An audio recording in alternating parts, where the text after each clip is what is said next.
Nuevamente, pues, estimadas personas que nos acompañan a este cuarto encuentro de educación internacional y comparada, la formación docente, un reto ante la contingencia por el COVID-19. A nombre de los organizadores de este evento académico, especialmente como lo señaló la doctora Zaila Navarrete, sean todas y todos bienvenidos a este cuarto día de trabajo y a este panel de expertos. Reciban un cordial saludo a todas las personas que están siguiendo esta transmisión en vivo a través de la plataforma Webex Meeting y también por YouTube. Mi nombre es Juan Sánchez García, soy profesor normalista y maestro decano de la Escuela Normal Miguel F. Martínez, centenario y benemérita, que en estos días conmemoramos el 150 aniversario de creación por decreto gubernamental. En Este es el cuarto panel de expertos que tiene como tema la formación e innovación en educación superior. Está integrado originalmente por el doctor Claudio Gama Vitale, el doctor Gunther Dietz, la doctora Elba Consuelo León Mora y el doctor José Nicolás Barragán Codina, académicos de gran influencia por sus ideas en América Latina y el mundo entero. La dinámica de trabajo será la siguiente. Cada uno de ellos contará con un máximo, ahora viendo estas situaciones, podemos tener entre unos 20 o 30 minutos para su exposición, que puede llegar hasta los 30 minutos. Antes de sus presentaciones, voy a compartir sus extensas trayectorias profesionales realmente que pues son de mucho interés y que realmente reflejan mucho el trabajo desarrollado por muchos años. El orden que llevaremos en las participaciones será apegado a lo que se encuentra en el programa. Vamos también a considerar un problema que tiene por ahí técnico el doctor Claudio, y también como lo señaló Zaira, el asunto también fuera de su alcance del doctor Gunther Dietz. Y entonces comenzaremos con la doctora Elba Consuelo de León. Y así vamos a continuar con el doctor José Nicolás Barragán y ya que se incorpore el doctor Claudio Rama, entonces vamos a plantear su participación. Al final de las presentaciones, pues habrá, como lo hemos tenido acostumbrado, un espacio para el diálogo académico.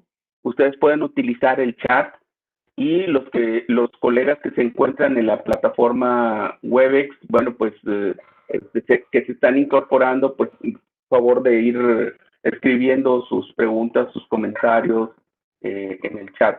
También vamos a recibir las preguntas que se generen vía YouTube con el apoyo de la estudiante normalista Nancy Marlene García Peña. Ella estará al pendiente de si hay algún comentario o alguna participación de estudiantes y maestros de nuestra escuela normal y también de otras personas que estarán participando en el YouTube. Bueno, pues voy a iniciar presentando las referencias de la doctora Elba Consuelo León Mora. Ella es licenciada en educación con énfasis en idiomas español e inglés. Magíster en lingüística aplicada a la enseñanza del inglés como lengua extranjera y doctorante en pensamiento complejo. Es profesora de pregrado de la Facultad de Ciencias de la Educación de la Universidad Libre, seccional Bogotá. Actualmente se desempeña como coordinadora de la maestría en educación, docente con amplia experiencia en pedagogía, práctica docente e investigación. Ha realizado investigaciones especialmente en diseño curricular, formación docente y modelos pedagógicos. Algunos de sus libros son La práctica pedagógica investigativa y los procesos discursivos de los docentes en formación, en coautoría con Sol Mercedes Castro. También tiene La práctica pedagógica investigativa, una experiencia en construcción y transformación en la Universidad Libre. Adelante, doctora Elba Consuelo León, por favor. Muchas gracias, doctor, por la presentación. Y es un placer para mí estar aquí en pantalla para que me digan si ya está.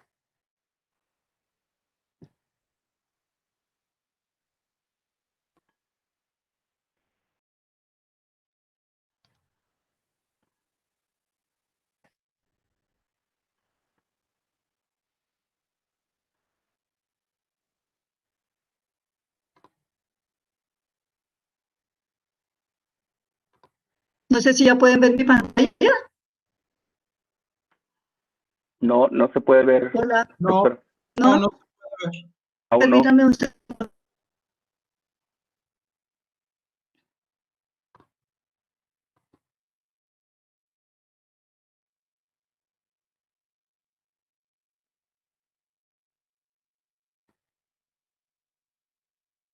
No. ¿Ya? No, no, todavía no se puede ver. No entiendo qué pasará. Compartir. No sé si nos pueden apoyar los colegas de la UNAM para... Ah, ¿Ya ya está? está. Ya está. Sí, perfecto. Gracias.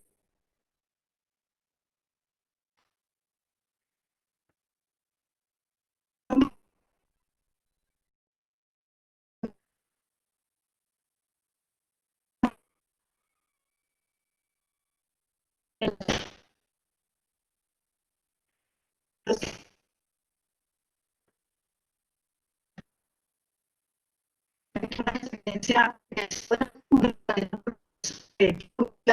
no así y desarrollo profesional. Sí,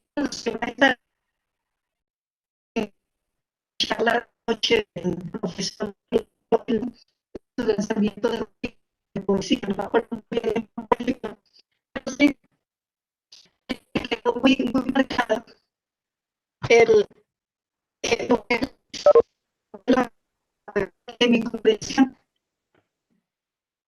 Esta comparación entre los enseñanza y aprendizaje y la poesía, donde uno sí puede cabida a la diversidad, a la inclusión, a la creatividad. Y hablo del profesor que intentó el aula como un lienzo blanco, un lienzo que se llena con la colaboración de todos, el ritmo, con las diferentes velocidades de quienes están en el aula, el cuerpo, los cuerpos de todos los cuerpos de los estudiantes y de profesores de aprendizaje. Doctora, no están corriendo las diapositivas. Si puede ampliar la presentación, por favor.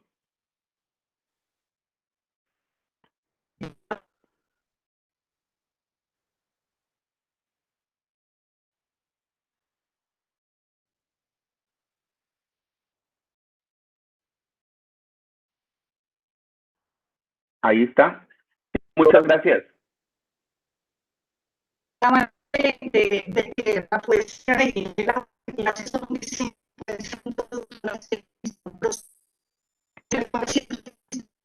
posibilidad de salir adelante de ese proceso, de tener éxito, también tiene la posibilidad de equivocarse, de no hacerlo.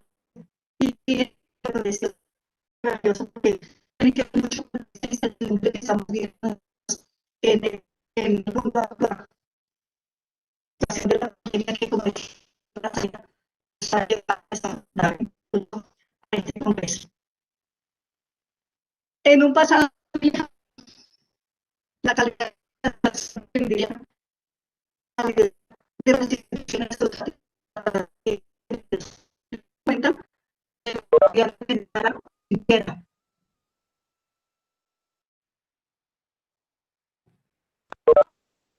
y sí. Hola.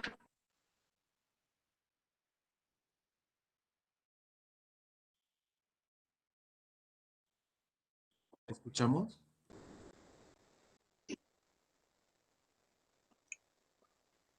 Decía que Sí, en no. el pasado se tenía en cuenta lo que el estudiante pensara o sintiera. Y que educación era ajena al contexto donde él se desenvolvía. Hoy se pretende desarrollar habilidades, conocimientos y valores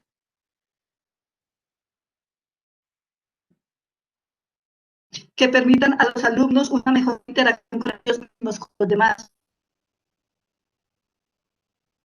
Aquí también obviamente es importante decir lo que nos hablaban en la conferencia anterior, de que la calidad de la educación también se mide por los resultados del aprendizaje.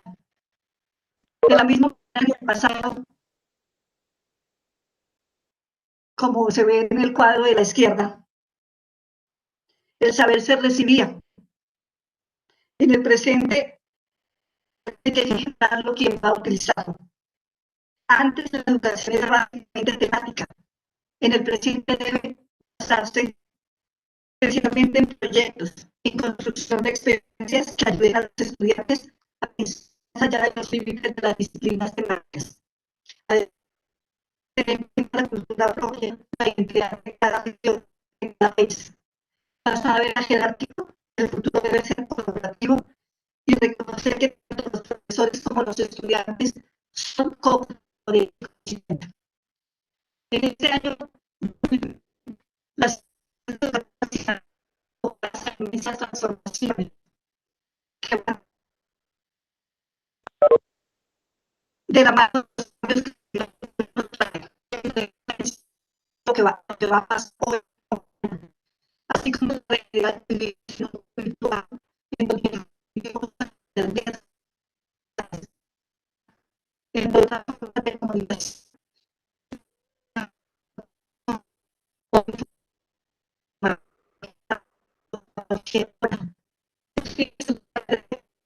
pero obviamente también sus dificultades. De esta manera han cambiado las formas en las que nos trabajamos y también las formas en las que aprendemos, por lo que debemos asumirnos como profesionales de la educación, que es la realidad del mundo también, el tecnológico, sin olvidar que también tiene como expresar en los puntos el contacto personal, la importancia de la conversación, ella la que nos habla. Aquí vemos un poco muy interesante de la tecnología compartir con los demás.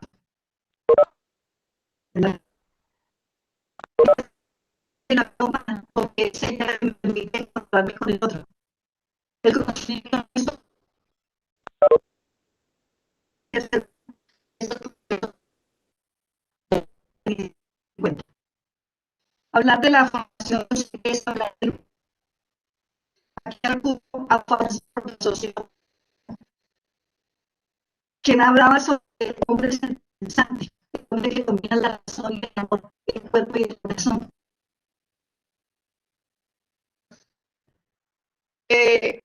Asumió este pensar de los pescadores del Caribe colombiano, quienes decían que en su cotidianidad actuaban con el corazón, pero también utilizaban la cabeza.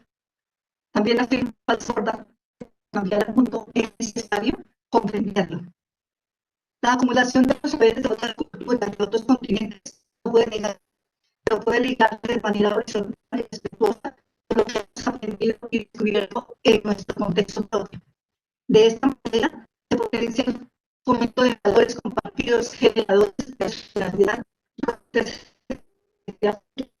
verdaderos creadores para saber usar materiales autóctonos y normas conceptuales originales. Para Freire, la tarea de educar solo será auténticamente humanista en la medida en que no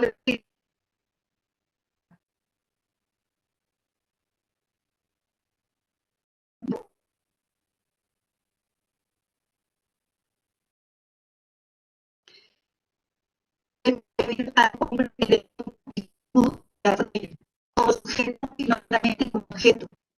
El humanismo de la educación entonces tiene sentido cuando acepta para rescatar el sentido de la vida, la integridad, en el ser más que en el tener, con gran capacidad de análisis. Disculpe, doctora Elba, La interrupción, disculpe doctora Elba, la interrupción, lo que pasa es que se está escuchando muy entrecortado, me están avisando también de que la transmisión de YouTube no se está comprendiendo muy bien lo que usted nos está aportando. Vamos a intentar llamarle por teléfono para ver si es posible que usted continúe con su presentación, así como la tiene, y que se pueda comunicar con la doctora Zaira, por favor. Y entonces si me ella van a nos llamar puede, por teléfono. si es posible, doctora Zaira, si me escucha. Doctora Zaira.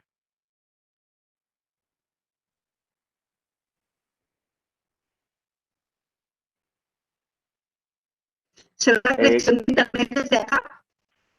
Si gusta cerrar su pantalla, doctora Elba, se van a comunicar con usted y si quiere dejar la diapositiva en esta que nos está explicando para que por favor retome en una síntesis lo que nos ha comentado. Algunas partes entendía un poco. Perdón, doctor Ricardo, adelante, por favor. Que haga la prueba cerrando su cámara. En algunos casos, cerrando la cámara mejora la señal. ¿Mejora? Ok. Que cierre la cámara y que siga con su presentación. Gracias. No, solamente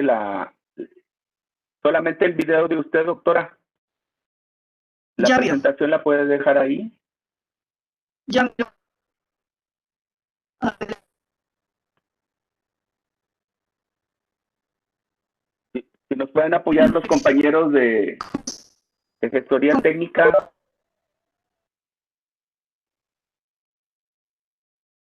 No tengo idea.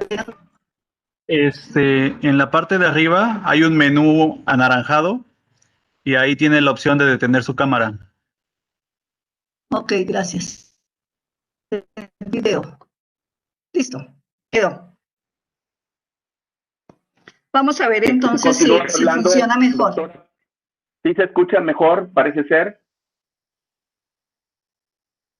Lo vamos a mirar entonces si puedo continuar. Se escucha muy bien. ¿Sí? Perfecto. Entonces íbamos en que estaba hablando yo del humanismo, de la importancia del humanismo en la educación y de que como Freire, Maturana y Falsborda, todos ellos latinoamericanos hablan de la importancia de este humanismo. También, y el tema siguiente sería la importancia del pensamiento crítico en esta formación del docente. Y sobre el pensamiento crítico, Freire dice que hay que preparar a esos ciudadanos críticos capaces de responder con presteza y eficacia a desafíos inesperados y diversificados. Por lo tanto, no es posible formar profesionales sin una comprensión de nosotros mismos en cuanto a seres históricos, políticos, sociales y culturales, sin una comprensión de cómo funciona la sociedad. Debe desarrollar capacidades analíticas, críticas, habilidades para trabajar en entornos digitales cambiantes, trabajar en red con flexibilidad cognitiva y sobre todo con la aceptación de sí mismo y del otro. Asimismo, el pensamiento crítico no ha sido fácil de lograr, sobre todo porque muchos creen que consiste en ser crítico con el pensamiento de los demás, cuando lo que realmente es importante es ser crítico, sobre todo con el pensamiento propio. El razonamiento debe ser convincente y coherente, no importa de quién venga. Los verdaderos profesores lo saben y aciertan más porque dudan más. Se deben reconocer las incertidumbres, las complejidades y las múltiples decisiones sobre aquello que se debe decidir. En este caso, obviamente, para los docentes es algo supremamente interesante, importante, necesario, porque cada minuto dentro de nuestra aula de clase estamos tomando decisiones y ojalá sean siempre las mejores decisiones. Es fundamental también ubicar al profesor en el centro de la reflexión pedagógica, de manera que toda propuesta educativa que se construya contenga los elementos necesarios para el desarrollo de la creatividad, la innovación, la reflexión, así como los procesos de articulación entre ellas y los contextos donde se encuentren, con el fin de que se constituyan en aporte social significativo. Si dentro de un proceso investigativo no se alude a las emociones, la investigación es meramente instrumental y pierde el sentido de lo humano. Se requiere impulsar y mejorar la comunicación, despertar la capacidad para innovar, para crear y recrear nuevas formas de habitar nuestros entornos materiales y digitales, incentivar la capacidad para trabajar en forma colaborativa con el bien, por el bien común, incentivando el uso de la investigación como herramienta para la comprensión de nuestra humanidad y de nuestra sociedad. Acercar las competencias en investigación, dice Maldonado, 2001, afirma que quien verdaderamente piensa, investiga. El proceso de investigación requiere sobre todo de la capacidad para imaginar, pero no una imaginación asociativa, sino fundamentalmente de la imaginación creativa o productiva. Cuando la sociedad está planteada para que el estudiante reproduzca patrones que responden a un mercado laboral, obviamente se castra la creación. El desafío es generar entonces diálogos permanentes y continuos que integren a la universidad con la sociedad. Continúo con teoría y práctica. Y para teoría y para estas palabras que tengo sobre teoría y práctica, me pareció muy interesante lo que se dijo también ayer en una conferencia, donde obviamente lo más importante es la práctica. Sin la práctica no existiría teoría. Y aquí en la diapositiva vemos esa conjunción, esa unión de la teoría y la práctica para que exista el conocimiento. Falsborda insiste en que teoría y práctica deberían ser juntas, no separadas como etapas o momentos distintos, sino que se hiciera un ritmo interpretativo de un proceso común, un proceso único. Para él, es en la práctica de donde se deriva el conocimiento necesario para transformar la sociedad. Aún más, de la praxis también se deriva un saber y un conocimiento científico. Falsborda concuerda con Freire y Stenhouse sobre la necesidad de combinar la enseñanza y la investigación y de trascender la rutina pedagógica con fines de alcanzar claridad comunicativa, justicia social y avivamiento cultural. Por otra parte, dice Freire que la relación teoría-práctica debe surgir de la relación teoría-práctica debe surgir la reflexión crítica sobre la práctica. Para él, no hay enseñanza sin investigación, ni investigación sin enseñanza. Enseño porque busco, porque indagué, porque indago y me indago. Investigo para comprobar, comprobando intervengo, interviniendo educo y me educo. Investigo para conocer lo que aún no conozco y comunicar o anunciar la novedad de eso que conocí. Y aquí obviamente pues vienen las publicaciones. Para hablar del desarrollo profesional docente, como uno de los principales pilares de calidad que es inseparable de la docencia y la investigación, retomo a la UNESCO, la oficina de Santiago, donde habla del foco en los 4 pilares de los Objetivos de Desarrollo Sostenible, Educación 2030, equidad, calidad y aprendizaje a lo largo de la vida. Todas ellas obviamente absolutamente necesarias para tener en cuenta desde los docentes.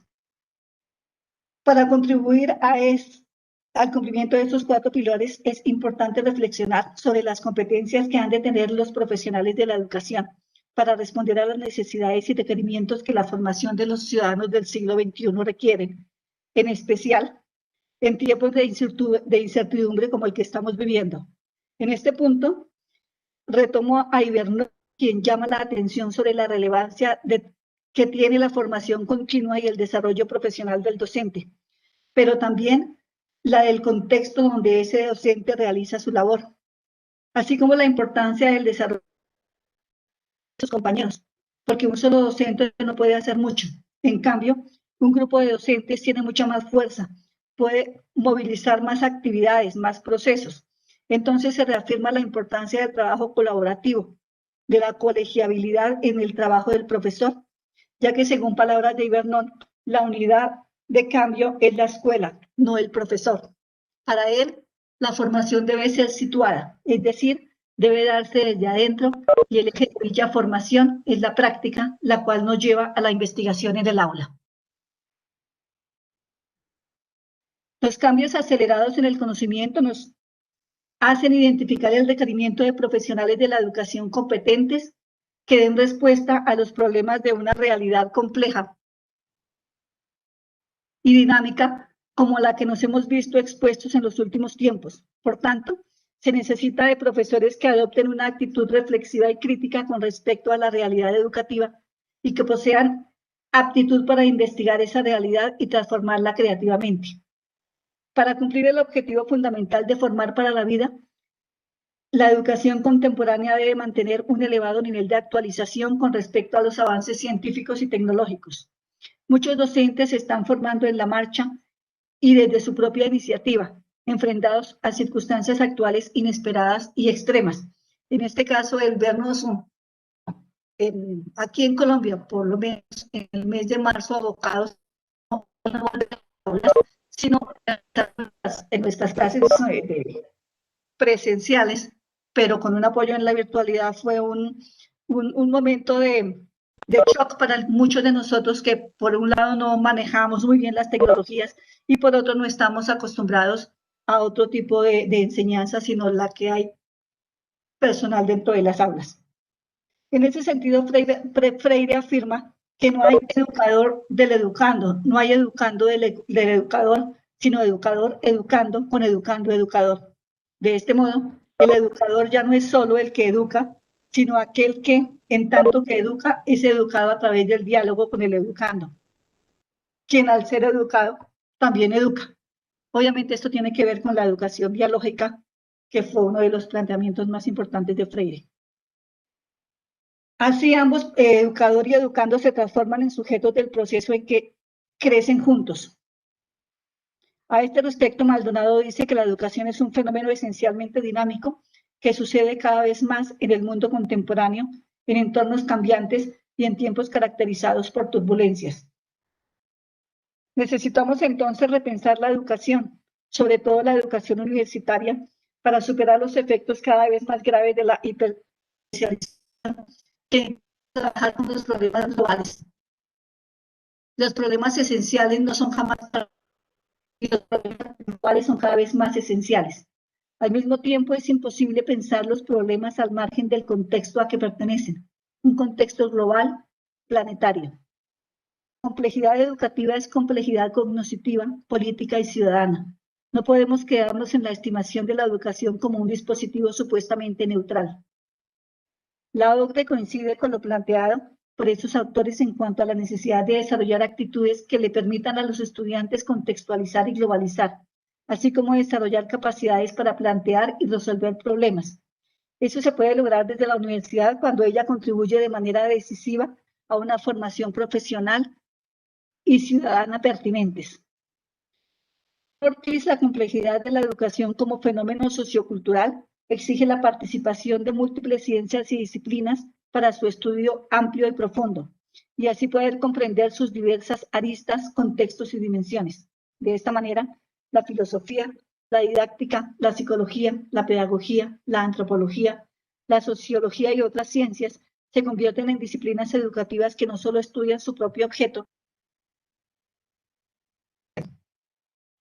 Para Maturana, las instituciones educativas se deben transformar de un espacio de reproducción a un espacio de creación de opciones de crecimiento integral enmarcadas en el contexto histórico, cultural y geográfico donde se asientan. En este mismo sentido, Morán y Delgado afirman que uno de los problemas más graves que enfrentamos consiste en nuestra incapacidad para trabajar en los problemas de naturaleza global. Y aquí es muy interesante continuar con todo lo que es la tecnología.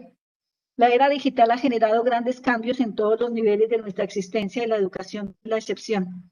Ella debe ser integrada de forma reflexiva en cada espacio educativo del día a día. Ello requiere de que muchos adultos y también muchos jóvenes, quienes no todos son nativos digitales, solo porque usen las redes sociales, que todos nosotros jóvenes y adultos enfrentemos el miedo y el rechazo que algunas veces genera la tecnología y al contrario la usemos como una estrategia que pueda contribuir a nuestro desarrollo personal y profesional, armonizada con las capacidades cognitivas, socioemocionales y los valores humanos, lo que exige un enfoque diferente del aprendizaje y de la enseñanza. También es necesario desarrollar habilidades ecológicas que lleven a un aumento de las prácticas del cuidado y respeto del medio ambiente social y natural. Una de las características esenciales de los sistemas complejos consiste en una inseparabilidad del medio ambiente. Un sistema complejo es aquel que se encuentra en un entramado de relaciones y conexiones de tal índole que sus atributos son concomitantes con el entorno en el que están. La mayoría de los científicos del mundo han alertado a la sociedad sobre el daño que las actividades humanas están causando al ecosistema. Todavía los seres humanos siguen invirtiendo en un requerimiento económico que hace tiempo, un crecimiento, económico que hace tiempo sobrepasó los límites.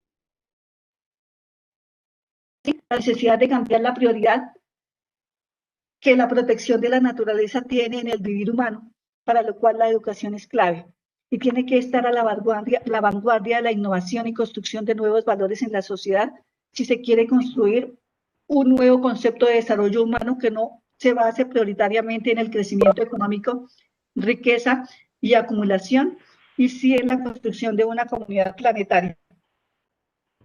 Disculpe, doctora, nos quedan, disculpe la interrupción, nos quedan 3 minutos más para ir Sí, señor. cerrando la presentación. Gracias. Perfecto, sí, señor. La diversidad es uno de los fenómenos más difíciles que debe enfrentar la educación hoy en día. Cada ser humano asume la educación de distintas formas y con distintas dimensiones, por lo que los nuevos modelos educativos exigen respetar las individualidades. Se requiere contar con una educación inclusiva, donde la diferencia, la diversidad funcional y la particularidad sean elementos de fortalecimiento, generando una alianza familia-escuela que responda al acompañamiento, orientación y formación integral de los estudiantes, en la cual el individuo que ingresa a un proceso formativo no solo consuma contenidos, sino que transforme sus saberes.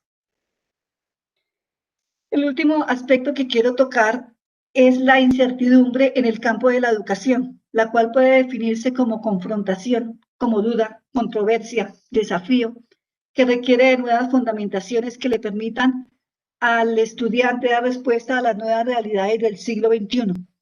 Para Maturana, nuestra situación histórica requiere que aprendamos a vivir en un mundo sin cimientos, ejemplo de la pandemia mundial que estamos viviendo.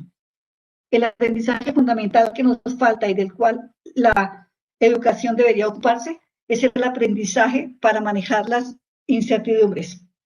Freire reconoce también el lado antropológico de la incertidumbre.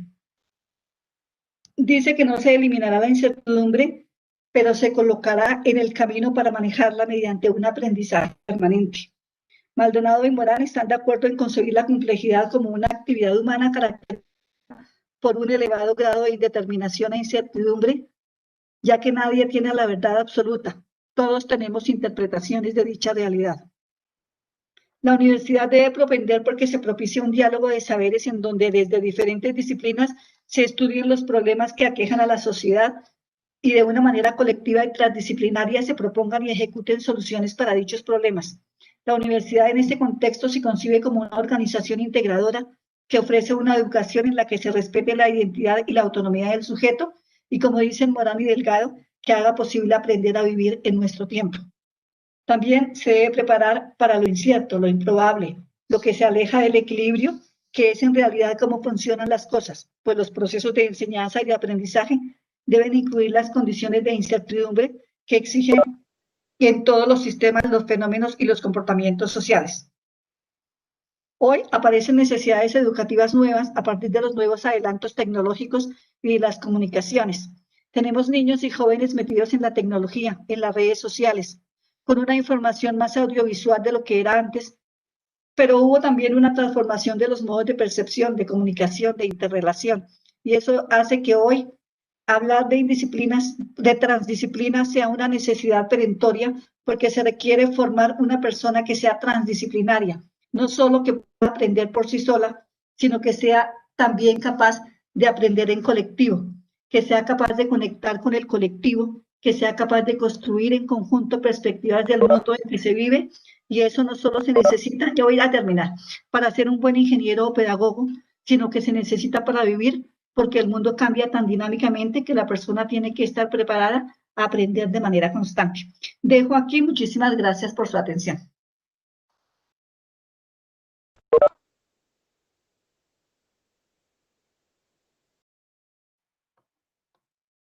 No se escucha, maestro Juan Sánchez.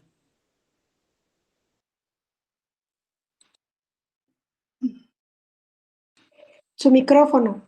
No sé cómo quitar la presentación acá. Si nos puede apoyar, por favor, el compañero de gestión ¿Será acá? técnica. Ya quedó, doctora. Ok, sí, ya. Muchas gracias. Sí, vamos a continuar con el doctor Claudio Rama y después pasaremos con la presentación del doctor José Nicolás Barragán. ¿Sí?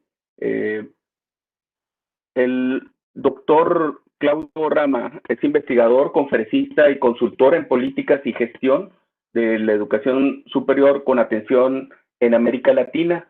Se le considera como un universitólogo atento a su campo de especialización.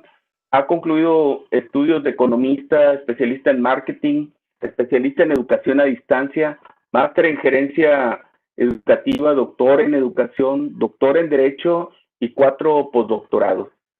Es investigador de la Facultad de Educación de la Universidad de la Empresa en Uruguay, nivel 2 en el Sistema Nacional de Investigadores, donde dirige el Centro de Estudios de Educación Superior. Es director del Doctorado de Educación Superior Universitaria de las Universidades Argentinas y director del Observatorio de Educación Virtual de América Latina y el Caribe de Virtual Educa. Es director del Instituto Internacional de la UNESCO para la Educación Superior en América Latina y el Caribe, con sede en Venezuela, rector del Instituto de Altos Estudios Nacionales de Ecuador, decano de la Facultad de Ciencias Empresariales de Uruguay, donde también ha sido director del Instituto Nacional del Libro, director del Sistema Nacional de Televisión y vicepresidente del Sistema Oficial de Difusión, Radio, Televisión y Espectáculos. Ha publicado 26 libros propios sobre temas de educación y decenas de artículos en revistas académicas. En 3 ocasiones ha recibido el Premio Nacional de Letras del Ministerio de Educación y Cultura del Uruguay. Fue distinguido con 7 doctorados honoris causa de universidades de varios países. Doctor, sea usted bienvenido. Muchas gracias por acompañarnos y adelante.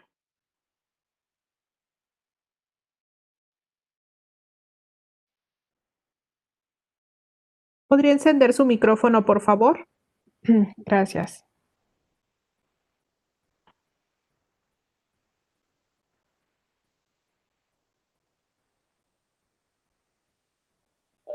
Listo, ahora sí. Bueno, no, decía que muchas gracias, es una gentileza. Yo fui fundador y soy miembro de la directiva, inclusive de la Asociación Uruguaya de Educación Comparada. Patricia Viera está también participando, que es parte de los equipos, o sea que es muy lindo ser parte de este evento que hacen ustedes de Educación Comparada. Somos todos unos amantes de la comparación en América Latina, a ver si con eso logramos construir mejores redes, mejores canales y obviamente también ayudarnos a ir interpretando mejor América Latina, interpretando nuestras diferencias y nuestros matices. Como todos sabemos, la educación comparada no es encontrar un modelo, sino gracias a la comparación, gracias a paradigmas similares, poder entender mejor nuestras realidades.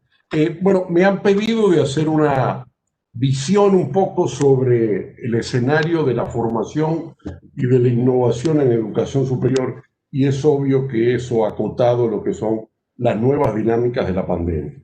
Y las preguntas que podríamos poner encima de la mesa es, bueno, ¿cómo impacta la pandemia en la formación docente?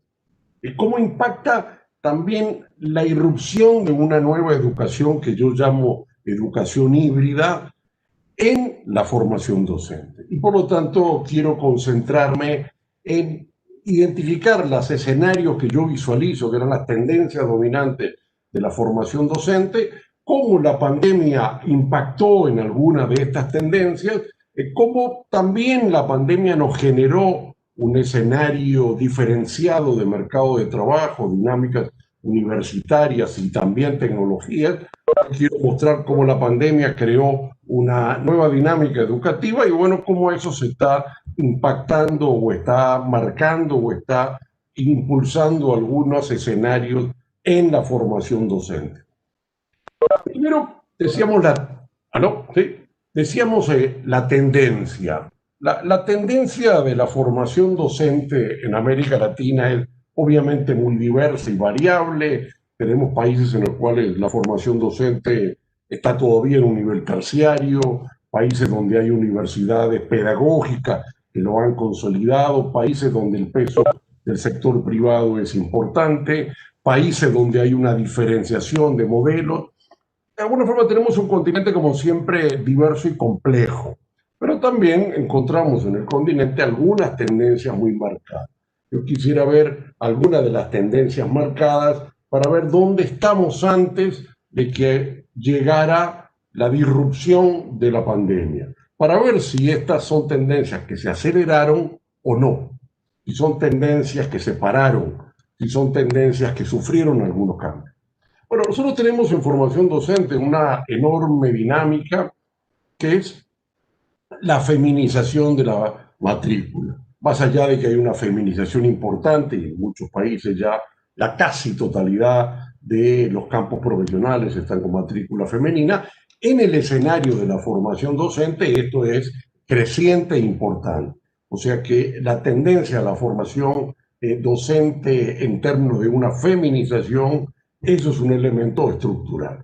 Segundo elemento que es también estructural es hemos tenido un camino del proceso de formación docente que primero se focalizó en la graduación, en que los docentes en ejercicio tuvieran un nivel de formación y cada vez más hemos ido pasando a una posgradualización.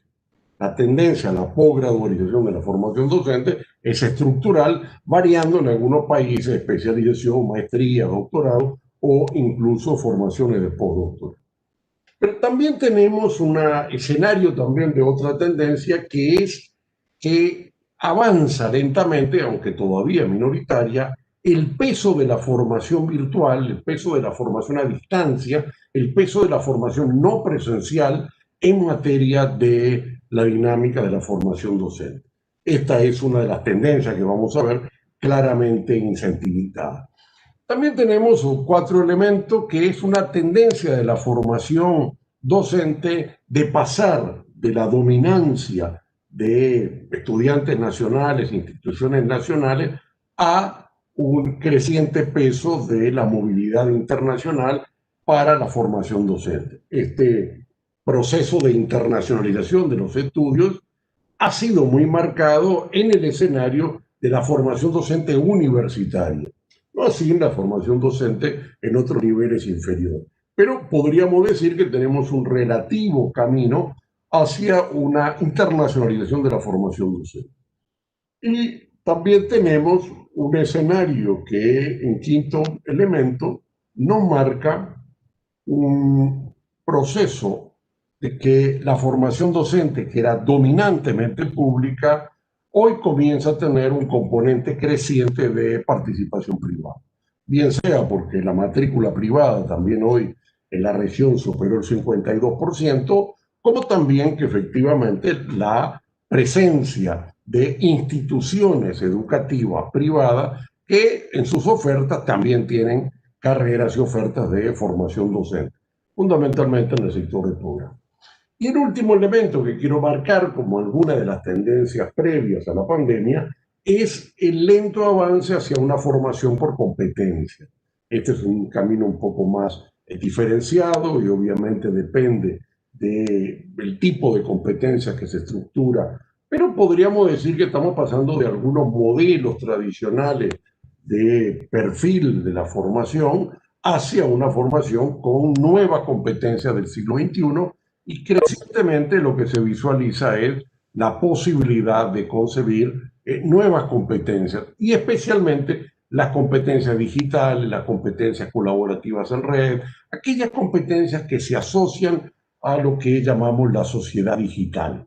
Ese podríamos decir que es el contexto previo a la pandemia. Bueno, la pandemia es obvio que nos marcó claramente el año, todavía este impacto sigue teniendo una dimensión, ha sido una disrupción enorme en términos de la economía, en términos del empleo, en términos del trabajo, en términos obviamente de los aspectos sanitarios y indudablemente sobre los aspectos educativos. No hemos dimensionado aún lo que va a ser la generación COVID, no hemos todavía dimensionado lo que ha sido las dificultades de la educación de emergencia, más allá de también sus éxitos, y tampoco hemos dimensionado la reducción enorme de los aprendizajes que efectivamente vamos a constatar una casi generación COVID, en el sentido de que la carga docente, el tiempo de aprendizaje, las competencias aprendidas han sido infinitamente menores. Pero en todo caso, lo que tenemos claro es que el impacto de la docencia fue un avance enorme de una educación de emergencia nueva, porque irrumpió la masificación de un formato virtual que es la educación sincrónica. Prácticamente la velocidad con la cual el sistema educativo universitario se transformó, se hizo un proceso de reingeniería, pero básicamente en este contexto por grandes empresas como Team, como Zoom, como Google, que nos permitieron, gracias a enormes redes y equipamientos y niveles de conectividad relativamente desarrollados de los países, sobre todo en las áreas centrales de las ciudades, y en algunos casos en algunas de las segundas y terceras ciudades, bueno, nos permitió el avance hacia una educación sincrónica, hacia una enseñanza sincrónica, y esto es un elemento que también va a marcar lo que yo llamo los impactos posteriores en términos de la formación docente. El segundo elemento también importante es una reingeniería organizacional y social hacia el trabajo en red. El teletrabajo, la telemedicina, hasta la telejusticia. Tenemos una transformación enorme que llevó a marcos legales, que llevó a formas organizacionales de gestión en red, que son la contraparte de una educación a distancia, que son la contraparte de nuevas formas de la dinámica del trabajo y prácticamente favoreció, impulsó, impuso mejores equipamientos de los hogares, mejores niveles de conectividad de las instituciones y en ese sentido el aumento del equipamiento también favoreció esta dinámica de la transformación hacia la educación sincrónica que hoy claramente la vemos y lo tenemos nosotros. ¿Qué llamamos educación híbrida? Porque esto es importante aclararlo. Para mí la educación híbrida no es la educación semipresencial. La educación híbrida no es una educación, digamos, presencial con componentes virtuales. ¿Correcto? No es una tradicional dinámica de dos modalidades, una presencial y otra virtual. No, lo que es la educación híbrida es un conjunto de tecnologías digitales diferenciadas y trabajadas integradamente.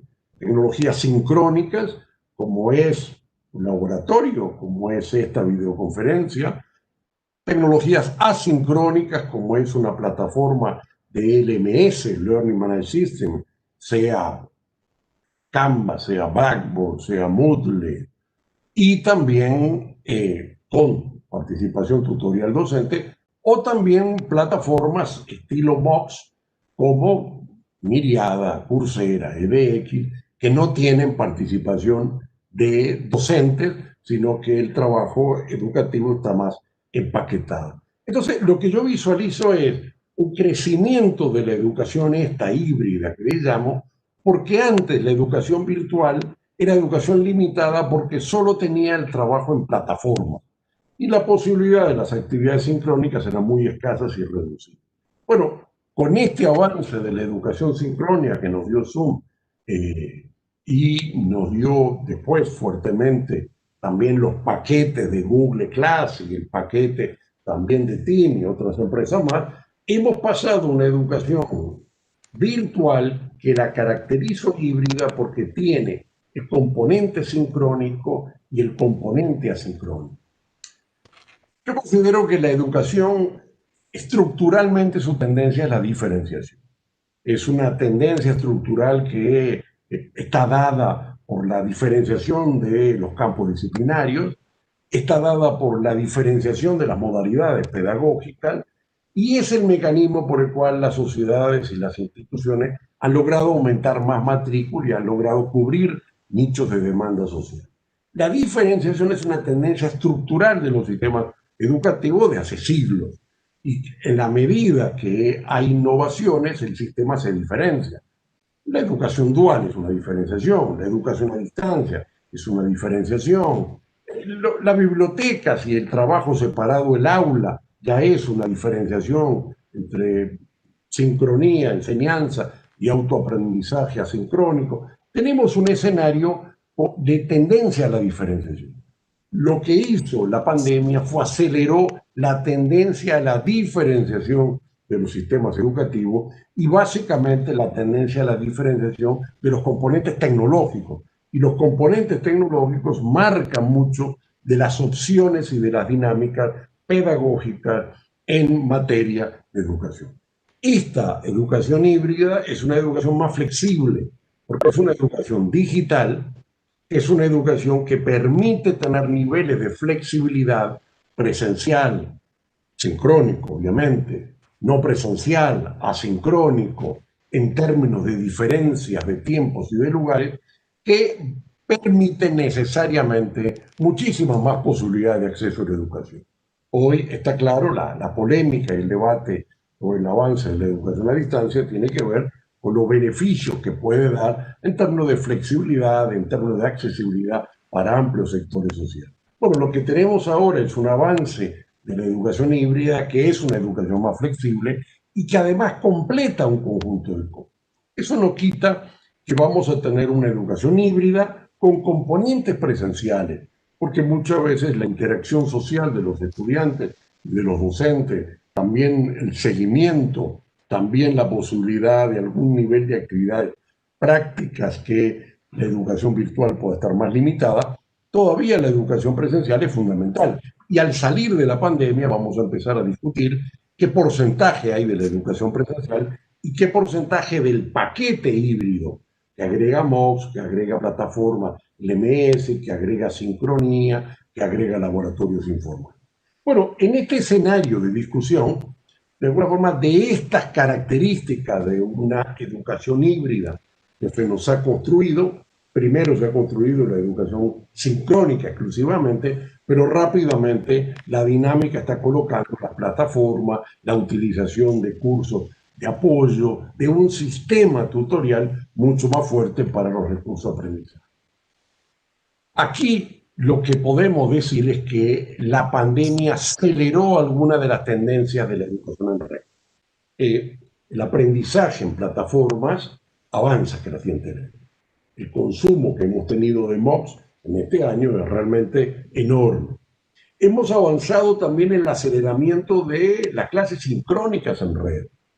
Zoom no es de ahora, Zoom es del año 2011. Las plataformas de Blackboard también lo efectivamente tienen. Y el avance de la videoconferencia, muy pesado, avanzaba. Bueno, hoy hemos tenido una generalización de los avances de las clases sincrónicas en red. Hemos también avanzado a las evaluaciones automatizadas. O sea, toda la discusión de los multiple choice, del sistema de evaluación automatizada, se han acelerado enormemente por la propia característica de la pandemia. No avanzó solo la educación sincrónica, avanzó fuertemente también las evaluaciones automatizadas. Avanzaron con nuevas tecnologías y software de control, de verificación de huella, de iris, de verificación de movimiento ante la cámara y nuevas tecnologías que ya están en los mercados. Hemos también avanzado en los laboratorios de software de aprendizaje. Ya no solo en las instituciones, pero hoy también empieza a haber libertad de acceso a las instituciones en algunos países. Las prácticas en aplicaciones informáticas, indudablemente que hoy están creciendo, y en ese sentido también es un avance más a esta educación digital que se conforma como educación híbrida. Digamos, hoy hemos estado este año probando mucho más eficientemente todos los mecanismos de verificación del plagiarismo. Estas tecnologías que ya existían se han ido generalizando. Pero vamos a pensar que solo se ha ido generalizando el uso de la videoconferencia. No, es todo el tema de la educación digital, y esto como paquete integrado es una educación híbrida, porque combina aquellos elementos presenciales, sincrónicos o no sincrónicos, o de MOOCs o con trabajo tutorial o de laboratorio, pensando un escenario. Y también combina un escenario de avance a la educación transfronteriza. O sea, la educación internacional tuvo una enorme crisis por el cierre de los aeropuertos, de los aviones, de las universidades. Esto impulsó parte de una educación transfronteriza, virtual. Todas las instituciones universitarias que reciben millones de estudiantes en el mundo pasaron a ser mucho más transfronterizas en términos. Pensemos, Harvard, que siempre ha sido frontera en los temas de tecnología, ya no es que avanzó en el Major y el Minor como hace unos siglos, ya no es como hace 10 años que creó EDX. No, ahora ha entrado en ofertar medicina 100% virtual, teoría y praxis, a través de sistemas de simulación e inclusive utilizando los equipamientos de cirugía como Da Vinci para hacer muchas de las prácticas educativas. O sea, estamos en un contexto donde el avanzamiento del escenario virtual, y es un pasaje de una educación semipresencial, variable, que incorporaba componentes a lo presencial, componentes virtuales, a una dinámica donde lo que se agregan son componentes presenciales al fuerte que es esta educación híbrida, que no es solo una educación virtual de una modalidad, es una multimodalidad entre la sincronía y lo asincrónico, y también el componente transfronterizo, porque empezamos a tener mucha presencia en cursos de profesores que dan una conferencia, una charla a través de estos sistemas de dinámicas virtuales, sincrónicas, y por lo tanto. Bueno, esta educación... Nos quedan 5 minutos más, por favor. Es una educación con un mayor nivel de flexibilidad. Finalmente, la formación docente lo que requiere son niveles de flexibilidad para permitir la formación en el ejercicio, para permitir los escenarios de la utilización de la creditización. O sea, lo que hemos tenido finalmente no es un mero avance de una educación híbrida, no es un mero avance de una tecnología sincrónica, no es un mero avance de formas de gerencia y de gestión en red. Hemos tenido un avance en la flexibilidad del sistema educativo. La flexibilidad que permite que a tal hora y en tal contexto, una clase, una conferencia, una charla de un profesor de otro lugar, con su propio recurso de aprendizaje, nos va marcando una flexibilización que será una enorme potencialidad a la formación docente. La formación docente durante este año tuvo que hacer una enorme reingeniería de competencias y de capacidades para pasar de las capacidades y competencias de la actividad presencial a las actividades mediadas por tecnología. Más allá de que muchas de estas tecnologías no requieren unos altos niveles de capacitación, porque son actividades sincrónicas que han sido muy fáciles de desarrollar, también es claro que competencias necesarias adicionales hay. Y obviamente es un escenario que hemos visto un enorme nivel de avance de la formación docente, de la generación de competencias para los ambientes virtuales híbridos. Y esto ha sido tal vez en el año de las cosas más importantes. Una formación docente que siempre requirió la carencia de competencias informáticas y internacionales e digitales, podríamos decir, y no solo informacionales, las ha adquirido muy rápidamente. Ha habido política pública, ha habido formación de las universidades, ha habido predisposición de los docentes, ha habido un open mind necesario en términos de aceptación. Y esto yo creo que es un elemento que va a marcar y que marcó la dinámica en ese sentido del proceso. O sea, la formación docente que teníamos antes de la pandemia no es la misma formación docente que tenemos hoy, apenas 8 meses, cuando aún estamos, digamos, en algunos países todavía en la cresta de crecimiento de la pandemia. Podríamos decir que una formación docente que durante años estuvimos reclamando, impulsando, necesitando y sobre todo de competencias digitales, se ha avanzado enormemente. ¿Correcto? Se ha avanzado enormemente. O sea que yo creo que hay que poner en el haber durante estos años de la pandemia una enorme capacitación. ¿Cuántas horas han dedicado los docentes a la formación de competencias en esta materia? Hace pocos días teníamos que hacer una programación, soy director académico de una universidad, y bueno, la formulación de los documentos ante el ministerio en el cual se requiere la certificación de las competencias en la materia. Entonces los docentes decían, pero Rama, yo he tenido decenas de horas este año en preparación, en esfuerzo, en lectura, en capacitación, en autoaprendizaje, en esfuerzo. ¿Cuántas miles de horas hemos dedicado los docentes durante este año a prepararnos, a capacitarnos? ¿Cuánto ha cambiado nuestra cabeza en saber lo que es el MP3, el MP4, las cámaras, las filmaciones, los micrófonos, la sintonía, etcétera, etcétera, etcétera? Y cuando los primeros días veíamos las reuniones de Zoom, aparecían las bromas porque corrían los niños, porque la gente no sabía manejar algunos equipamientos, porque eran oscuras, y hoy no es así. Hoy ha cambiado. Hoy todos hemos dotado de las competencias, inclusive las empresas que venden han sido las empresas más beneficiadas durante esta pandemia. Y comprar una camarita ya no es tan fácil porque no hay, esa no hay, ya está agotada, hay que pedirla y estamos en un contexto que no solo son equipamientos, sino son competencias. Por lo tanto, yo diría que no solo ha irrumpido una educación que yo llamo híbrida por la sincronía y el aparecimiento de la sincronía. No solo han entrado nuevos actores de un peso económico, empresarial, en esta terciarización como Zoom, como Google Meet, como Microsoft Teams, ver cómo se ha movido el valor de las acciones en bolsa, ver lo que ha sido la facturación, ver lo que ha sido también los avances de estas empresas en términos de las prestaciones que están teniendo. Esto nos está cambiando la estructura curricular. Hoy la estructura curricular es una combinatoria de cuánto será de presencial, de sincrónico, de MOOCs, de trabajo en plataforma. Ha cambiado el concepto porque esto no es una mera combinatoria, esto es una educación híbrida. ¿Correcto? Le podemos agregar o no educación presencial y ese será el debate cuando termine la pandemia, cuando empiece la nueva normalidad. ¿Cuál es el porcentaje? ¿En qué asignaturas? ¿En qué niveles? ¿En qué formas? Pero ya esto se resuelve. Pero también decía que hemos logrado pasar en el año un nivel de formación docente muy superior a lo que teníamos.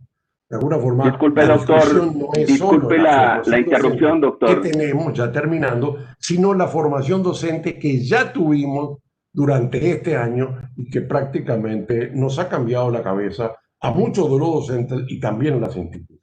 Les agradezco mucho la gentileza.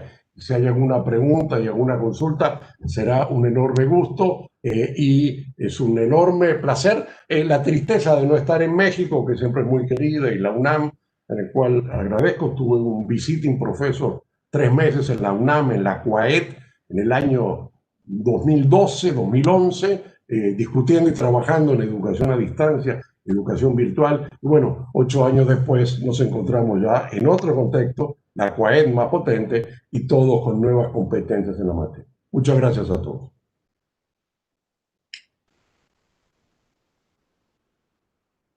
No tiene el micrófono, Juan Sánchez. Juan, tiene apagado el micrófono. Muy amable, doctor. Muy amable, doctor. Quiero comentarles que este panel ha traído mucha participación. Están muy activos, doctor Claudio, todos los colegas que están conectados a través de YouTube, y también tenemos ya algunos planteamientos. Vamos a dejarlos al final para que poder leer estos comentarios, estos planteamientos que se están generando. Y bueno, pues vamos a continuar porque sí, el tiempo es un factor muy difícil de controlar. Tenemos al doctor José Nicolás Barragán Codina, que él tiene un doctorado en educación por la Universidad de Texas en Austin, es contador público y tiene licenciatura en Mercadotecnia, MBA por el Instituto Tecnológico y Estudios Superiores de Monterrey, maestría en Mercadotecnia en la Universidad de Suiza.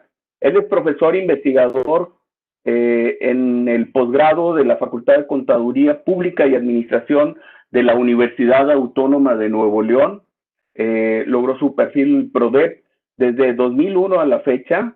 Es coordinador de acreditación internacional de la propia Universidad Autónoma de Nuevo León, de 2001 también a la fecha.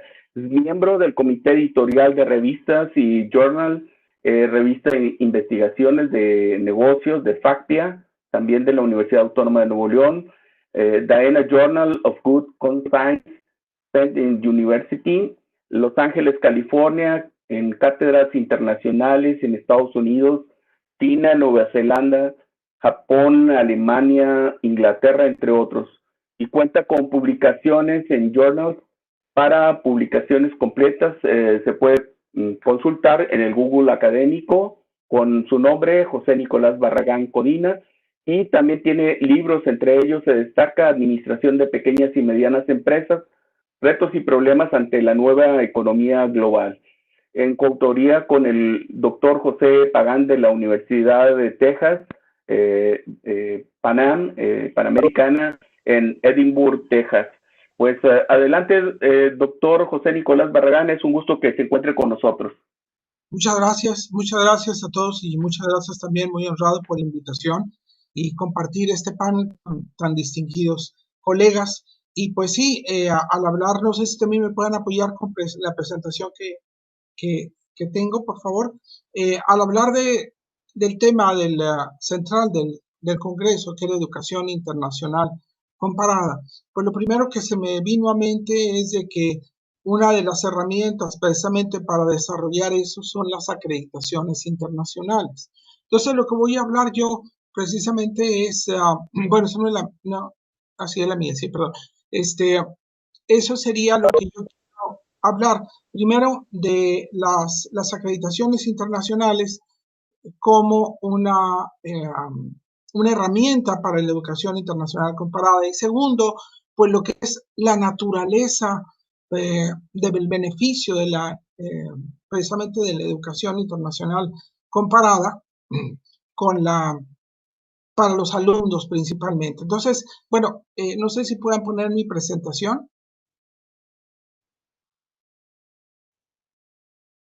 Porque yo creo que la carátula nada más. Ya se encuentra la presentación, nada más para darle continuidad a las diapositivas, por favor. Sí, gracias. Ya está. Bueno, pues entonces mi tema aquí, como lo mostraba, era precisamente la acreditación internacional y el reconocimiento de profesiones en el mercado laboral del extranjero. Esto lo hice a manera también de investigación con el caso de un egresado de la Universidad de Nuevo León. Si le pueden dar, por favor. Ya, ok. Bueno, las acreditaciones educativas tienen como finalidad, precisamente como les decía, como una herramienta de educación internacional comparada, pues ser, vamos a decir, los estándares que se consideran como una parte de la certificación de la calidad educativa. Hay acreditaciones nacionales como la COPAES, el CIE y la ANFECA, pero también, por ejemplo, hay a nivel internacional en todo el mundo. Pongo en este caso el que incluí para la investigación, el caso de LABET, que es la agencia acreditadora en Estados Unidos para el caso de las ingenierías, ¿verdad? Otra de los beneficios que tiene es de que gestiona también lo que es la posibilidad de entrar a los rankings internacionales, como uno de ellos es el Q-Star, donde encuentran ustedes, además de otros, ¿verdad?, lo que es precisamente la posición que tienen las universidades, y eso pues es también otro estándar de educación internacional a nivel internacional. El siguiente, por favor. La naturaleza de las acreditaciones, pues básicamente es para lograr el tránsito de profesiones. La acreditación trata la aceptación de los grados universitarios internacionales en otros mercados extranjeros, ¿verdad? Esto constituye que los egresados que tengan un perfil con una acentuación internacional, como por ejemplo cuando son egresados de un programa que se ofrece totalmente en inglés, pues se amplía su mercado laboral, ¿verdad? Eso es parte de los beneficios de los programas, como les digo, que se ofrecen totalmente en inglés. En el caso de la Escuela de Negocios de la Universidad Autónoma de Nuevo León, la carrera de licenciado en Negocios Internacionales se ofrece totalmente en inglés. Y aquí hay algo también que me gustaría enfatizar, que son los alumnos quienes deben de promover que sus programas sean acreditados internacionalmente, que salga de ellos precisamente esa iniciativa para poder lograr su reconocimiento de títulos en el extranjero. La siguiente, por favor. Para esto también es necesario dejar en el alumno que entienda que con el hecho de tener su programa de estudios ya acreditado internacionalmente, esto no le da derecho a trabajar en su profesión en otro país que reconozca su título, porque se requiere de una autorización totalmente formal del gobierno extranjero para aceptar profesionistas formados fuera de su país, porque muchas veces se le ofrecía al alumno si ya vas a poder trabajar en el extranjero. Bueno, si nos vamos al anterior, perdón, y esto implicaría, como sabe, un trámite de visa de trabajo si es que el gobierno da el permiso. La siguiente, por favor. También es necesario como mecanismo de reconocimiento, pues que sea una agencia acreditadora que tenga, como en el caso de las agencias acreditadoras en México, deben de tener su autorización por el COPAIS. Bueno, también tiene que ser autorizada por el gobierno extranjero. También validar acreditaciones que esa agencia ha hecho en otras universidades y qué lugar ocupan en los rankings, ¿verdad?, de las universidades con los programas que han acreditado. Y pues algo también que es muy interesante y que tiene que ver mucho con la decisión de aceptar una acreditación internacional, pues es el presupuesto para la acreditación internacional. Son diferentes los costos, son muy variados y obviamente hay tipos de acreditación. Los menos costosos, bueno, pueden ser las acreditaciones por programa, y hay otra acreditación, que es institucional, es decir, que es totalmente para la institución. La siguiente, por favor. Tomé un ejemplo de una acreditación, aquí es un ejemplo, perdón, de una acreditación de la Facultad de Organización Deportiva.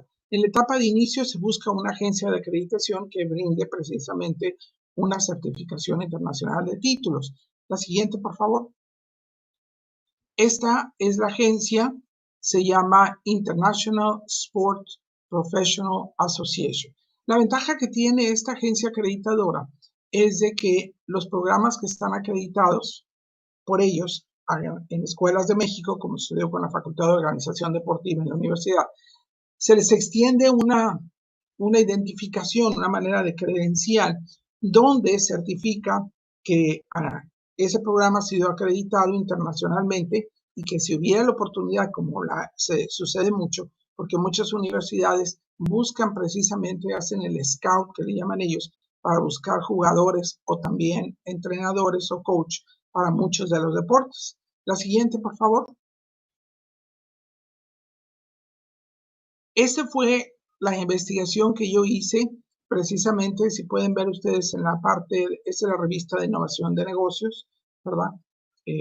Ahí viene ¿cómo se llama? La investigación, y se llama precisamente impacto que tiene la acreditación internacional en el reconocimiento de grados académicos en el mercado laboral nacional y extranjero, y el caso un egresado que tuvo que trabajar conmigo, tuvimos que trabajar en esta investigación por 4 años. Si las vemos la siguiente, por favor. Y aquí ven ustedes la publicación, ¿verdad? Esta es la publicación que pues fue publicada y que ha recibido precisamente citas del extranjero, pero la pueden consultar precisamente en la revista Innovaciones de Negocios de la Universidad Autónoma de Nuevo León, y ahí es donde viene esa publicación. El siguiente, por favor. ¿Qué fue lo que hicimos nosotros? La segunda etapa, después de encontrar la acreditación, hay que encontrar el organismo que certifique estudios del extranjero para otorgar licencias para trabajar en Estados Unidos. Esta página, que es precisamente el International Council of Engineering Education Examinators of Engineering and Survey, se llama NCEES. Ahí viene un mapa de Estados Unidos. Si uno pone el mouse a algunos de los estados, si aparece la manita, quiere decir que ese estado sí reconoce títulos universitarios del extranjero. El que no aparezca la manita en un estado que se posicione el cursor, pues quiere decir que no lo aparece. En este caso, el estado de Texas fue el que apareció, ¿verdad? Si vamos al siguiente, por favor.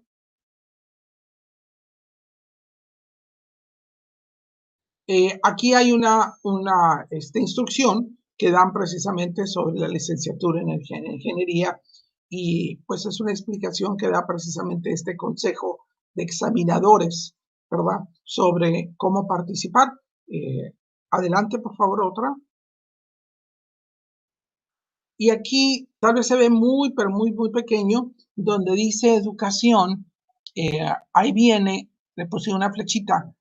En donde dice educación, en la primera línea, viene una flechita donde dice que tiene el programa que está acreditado por el ABET. El ABET es la agencia acreditadora de ingeniería en los Estados Unidos, ¿verdad? Es decir, el primer requisito que quiera hacer el solicitante para trabajar y reconocer su título, ¿verdad?, en el extranjero, es que su programa esté acreditado por el ABET, que, como les digo, es la Accreditation Board of Engineering and Technology. Ya habiendo acreditado la escuela ese programa, pues ya le da esa certificación para poder entrar a esa etapa de pruebas. Si le damos a la siguiente, por favor. Y ese es donde se pretenden, no sé si también lo que es la investigación. Adelante, por favor, otra. Y aquí viene, por ejemplo, el catálogo de profesiones que acreditan ellos. La siguiente, por favor. Aquí viene todas las carreras, ¿verdad?, las cuales son examinadas, y ahí viene ingeniero civil, ¿verdad? Ustedes pueden verlo por ahí, es el Civil Engineer, que son, creo que el número 4 que aparece de arriba hacia abajo, donde es la profesión que sí reconoce los títulos del extranjero para poder trabajar en Estados Unidos. La siguiente, por favor, que son tanto de ingeniería y arquitectura, que en el caso, y aquí está este alumno con el yo le pedí, ¿verdad?, que colaborara conmigo. Tuvo que pasar 4 años, siendo examinado cada 2 años, o sea, 4 años estudiando para los exámenes. Como pueden ver ustedes, el primero lo pasó en el año 2013, en octubre de 2013. Tuvo que ir a presentarlo al área de Austin, Texas, y el resultado, pues fíjese ahí que pasó, ¿verdad? Luego después, 2 años, entre otros requisitos, ¿verdad?, que tenía que, por ejemplo, tuvo que permanecer los 4 años trabajando para una empresa americana, pero establecida aquí en Monterrey, para poder cumplir con esos requisitos. Y el segundo fue son 4 años, va cada 2 años, fue en el 2017 también, ¿verdad? Y fue también en el área de Austin, y ahí viene el resultado en verde que pasó. El resultado, si le damos adelante, por favor, una slide más. Ahí está, ese es el certificado que le otorga a él la licencia para trabajar como ingeniero civil en los Estados Unidos. O sea, esto es precisamente el reconocimiento de títulos del extranjero.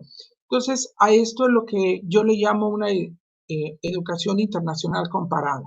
Se compara la educación nacional con la internacional, se evalúa, se certifica y qué más evidencia puede tener precisamente con esa certificación. Esa certificación él la sigue teniendo, ¿verdad? Y efectivamente ha desarrollado proyectos de manera independiente trabajando como ingeniero civil. Y yo creo que esto puede ser uno de los beneficios más grandes que tenga esa educación internacional comparada. ¿Cómo mostrarle al alumno, sobre todo apoyándolo y ahora sí que acompañándolo también, porque eso fue lo que yo tuve que hacer esos 4 años, para que pueda ver que hay otros horizontes laborales y que cómo se puede materializar ahora sí que la inversión que hace una institución educativa en acreditar un programa internacionalmente, pues tiene esos beneficios, ¿verdad? No todos los estados lo reconocen, pero otro beneficio es de que en varios países de Europa, con el solo hecho de que se pueda acreditar en Estados Unidos, puede ser que también sea válido en Europa. Les vuelvo a repetir, depende del país y del gobierno. Pero en Estados Unidos, como en Europa, sí, vamos a decir, en ellos sí están de acuerdo en la movilidad de profesiones. Las agencias acreditadoras en Europa tienen este mismo tipo de certificación, una credencial, pero al reverso de la credencial, donde viene la firma, vienen todas las agencias acreditadoras de cada país, donde prácticamente con acreditarse con una, por decir algo, una en Alemania, también le es válido en Italia o en España, etcétera, ¿verdad? Son certificaciones que se puedan, siempre y cuando se cumpla, como les vuelvo a repetir, con los requisitos legales y las visas de trabajo. Entonces, esto es, como les decía en primera parte, el resultado de una verdadera educación internacional comparada. Y el otro es el beneficio que es para los alumnos. Por eso les decía que los alumnos, si ahorita, por ejemplo, en este momento, pues bueno, eso es igual para todos, o cuando egresan no encuentran trabajo y si han tenido la oportunidad de desarrollarse, no nada más en un programa que haya sido en inglés, por ejemplo, los de la Facultad de Organización Deportiva todavía no tiene programas en inglés, pero está acreditada y si él demuestra también la suficiencia en el manejo del inglés, con esa credencial, pues puede hacer también su mismo trámite. Entonces, yo creo que eso hay que darlo a conocer, hay que difundirlo entre los alumnos, y por eso decía al principio, ellos son los que deben de promover, porque decirle precisamente a la universidad, oye, ya me gradué, pero ¿dónde puedo trabajar? ¿Dónde puedo aplicar mis conocimientos? Pues le damos a ver que con el esfuerzo de la acreditación internacional, no solamente es el mercado nacional, sino el mercado internacional con el que se puede contar, ¿verdad? Adelante en la siguiente slide.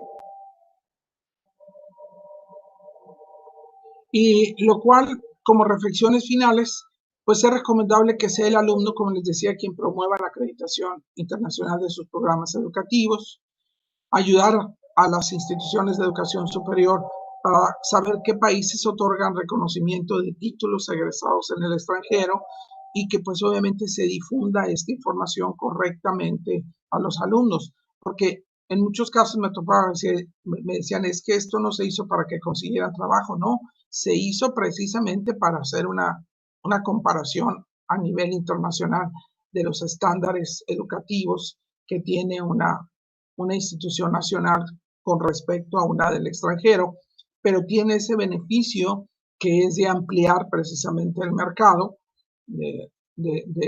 precisamente de los egresados, el mercado laboral de los egresados, y pues yo considero que la acreditación internacional, como les decía al principio, es una de las esencias precisamente de lo que le llamamos la comparativa internacional de la educación, ¿verdad? Y pues la siguiente,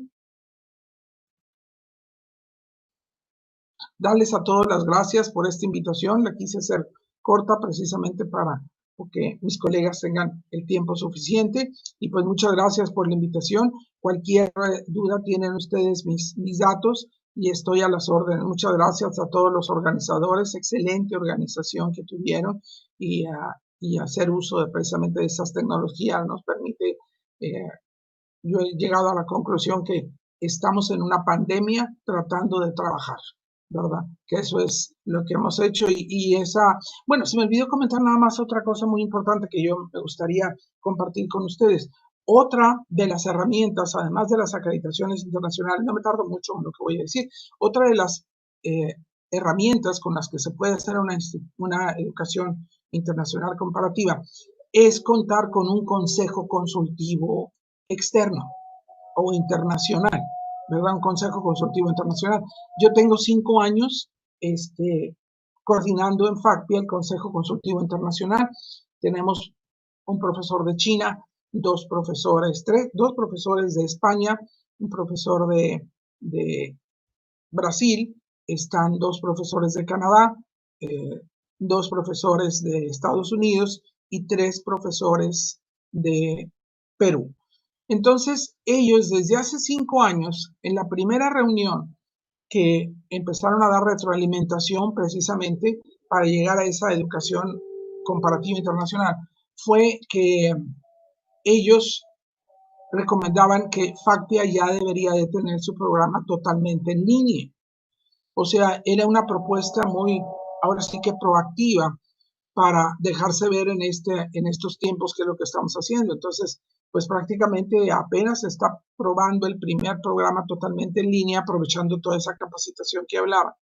Pero pues es una manera de anticiparse a muchos cambios que pueden venir, ¿verdad? Y bueno, pues muchas gracias. Sería todo por mi parte y quedo a las órdenes si hay alguna pregunta. Muchas gracias a los organizadores. Muchas gracias, doctor Barragán. Quiero comentarles que ha habido mucha participación. En general hay felicitaciones tanto a la doctora Elba Consuelo León, al doctor Claudio Rama y al doctor Barragán por sus intervenciones, que tienen mucho que ver con el asunto de la reflexión en el pensamiento crítico, la valoración del trabajo de Paulo Freire, todos estos cuestionamientos que hay a la situación actual del contexto de la pandemia en la formación docente y esta experiencia que nos acaban de compartir sobre la educación comparada y cómo podemos tomar ventajas en esta situación en los países, ¿no? En forma general, quiero decirles que disponemos de muy poco tiempo haciendo un ejercicio. Fueron más de 129 personas que estuvieron participando en el YouTube. Tenemos más de 28 comentarios.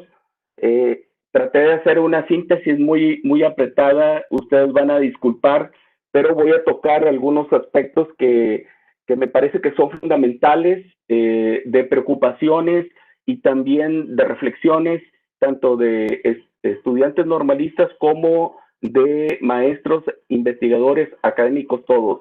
Esto está dirigido, si quieren, voy a hacer estos comentarios. Después les voy a pedir a nuestros participantes que dispongan solamente de 2 minutos. Estamos al borde de terminar este panel y pasar a otra actividad.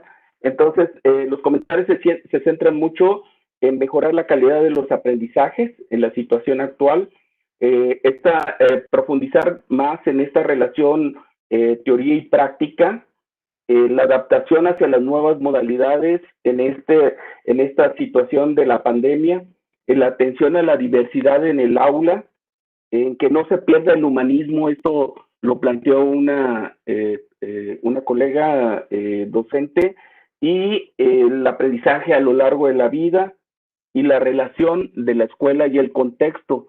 Particularmente al doctor Rama en el chat, hay un asunto que de parte de Gerardo Huerta, de mantener la educación híbrida en esta pandemia, y también otro colega que este asunto del modelo, si puede explicar un poco más este modelo de hibridación multimodal.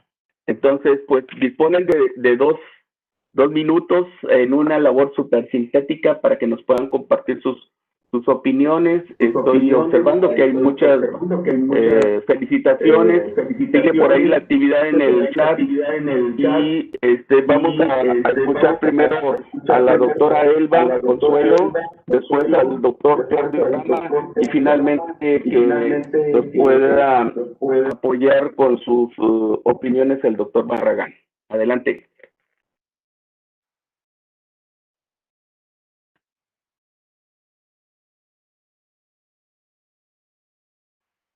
Doctora Elba. Gracias, doctor Juan, por el tiempo. Realmente sí, yo estoy convencida de que en la educación se tiene que tener ese balance entre lo humano y lo humano no se puede perder, obviamente, y no tomar solamente lo humano en el sentido de, o no tomarlo más bien en el sentido de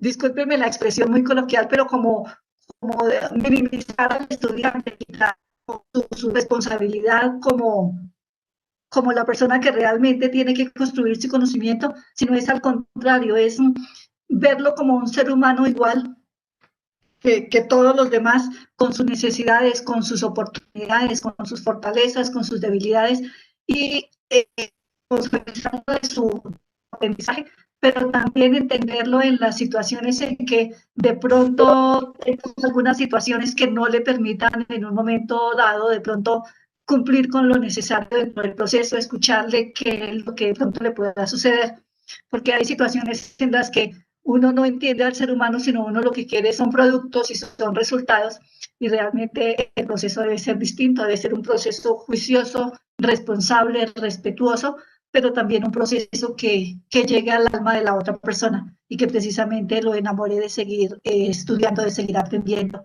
y de seguir construyendo conocimiento. No sé, ¿qué más sería si me pasé los 2 minutos? No, muchas gracias, doctora. Gracias, doctora. Si es tan amable, el doctor Claudio Rama, por favor. Bueno, yo creo que una de las cosas que decía es que hay una fuerte tendencia a la diferenciación de los sistemas educativos. Y esta fuerte diferenciación de los sistemas educativos va construyendo lo que yo llamo la educación de la diversidad. No tener un solo paradigma, no tener una sola institución, no tener una sola tipología universitaria, no tener una sola forma de concebir que se da el proceso de enseñanza-aprendizaje. De hecho, en este camino eso ha ido construyendo diversas modalidades. La modalidad presencial, la modalidad tradicional a distancia, la modalidad virtual, los MOOCs. O sea, el sistema ha ido construyendo. También México nos muestra tipologías universitarias. Universidad multicultural, universidad virtual, universidad pedagógica, universidad militar, universidad religiosa, a distancia, tecnológica, técnica, politécnica, y hay diversas tipologías universitarias. Vamos pasando de las concepciones homogéneas de la enseñanza a una concepción mucho más diferenciada y diversificada, que no solo es conceptual y paradigmática, sino también de los mercados de trabajo, de los ámbitos cognitivos y de las demandas sociales. En este caso, lo que hay es que lo híbrido es un conjunto de multimodalidades específicamente digitales. Esa es la característica o la tipología o la conceptualización que yo hago. ¿Correcto? O sea que hay más modalidades adicionales. La educación dual es una modalidad, ¿correcto? La educación presencial catedrática es una modalidad, y lo que yo llamo la educación híbrida es estrictamente la existencia de multimodalidades en el ambiente digital. Y es un camino que vamos viendo de cómo está avanzando lo digital, que no avanza en una sola forma, plataformas o MOOCs o ahora los sincrónicos, sino avanza en forma integrada, porque la educación no puede responder a una sola modalidad, a una sola concepción, sino que va variando y va construyendo un currículum diferenciado. La medicina tiene 50% presencial y 50% práctico hace 1000 años. Y la filosofía tiene otra ecuación de organización. Bueno, lo que vamos a ver es combinatorias diferenciadas de los ambientes virtuales dentro de este contexto de la educación híbrida. Esta es un poco como síntesis de la pregunta que me hacen de multimodalidad y de hibridez. Pues muchas gracias. Continuamos con el doctor Barragán, por favor.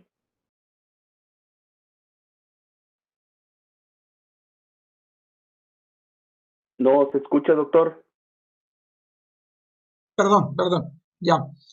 Atendiendo precisamente lo que hablaban de la híbrido, ¿verdad? Y de las plataformas, pues con el Consejo Consultivo Internacional tuvimos la experiencia de que esos países desde hace 5 años han estado sugiriendo precisamente esos mismos métodos. O sea, China, por ejemplo, utiliza lo que es totalmente en línea y el otro, bueno, pues es el semipresencial, que CONACYT tenía precisamente el presencial, el no presencial, en línea, a distancia y mixto. Creo que quitó el mixto, entonces dejó adentro, hace como unos 2 años nada más, lo que era presencial y la modalidad en línea o virtual. Pero es algo que, tomando como referencia en otros países, lo llevan a cabo y esa fue la recomendación primera que hicieron en la primera reunión del Consejo Consultivo hace 5 años, que eso ya debería estar implementado en México. Programas totalmente en línea o programas también semipresenciales, ¿no? Es una recomendación, yo creo que precisamente para evaluar el nivel de la calidad educativa, pero a nivel internacional, pues esas son las herramientas que son requeridas. Sería todo, no sé si quedó claro. Muchas gracias, doctor Barragán. Hay muchas preguntas, muchas situaciones que podemos seguir comentando, ya cada quien en lo particular, pero también en el ejercicio académico, pues que es inagotable, pues vamos a continuar con estos estudios, con estas reflexiones que nos dejan nuestros especialistas. Realmente ha sido un panel muy interesante con diferentes visiones. A nombre de los organizadores, pues darles nuevamente reiterar el agradecimiento por sus participaciones, por sus aportaciones.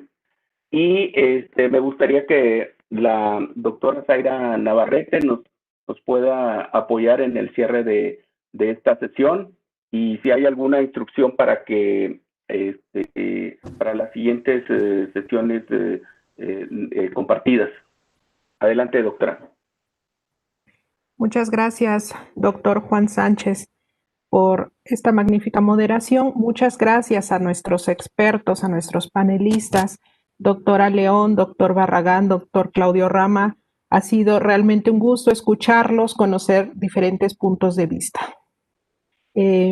Vamos a seguir nosotros con las actividades del día de hoy y posteriormente, a partir de ya, bueno, a las 2 de la tarde, pero me refiero a partir de ya están abiertas las salas, vamos a continuar los trabajos con las sesiones paralelas de ponencia, salas A, B, C, D, y hoy les decíamos tenemos una sala adicional que es la E y nos vamos a enlazar con los colegas de la Universidad Libre de Colombia.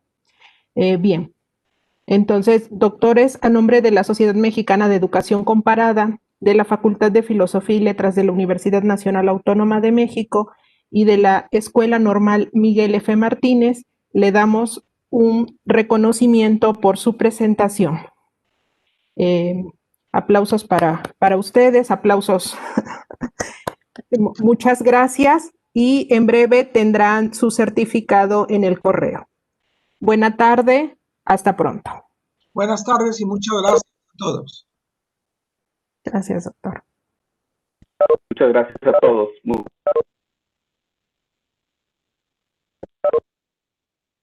Gracias, nos veremos en la tarde.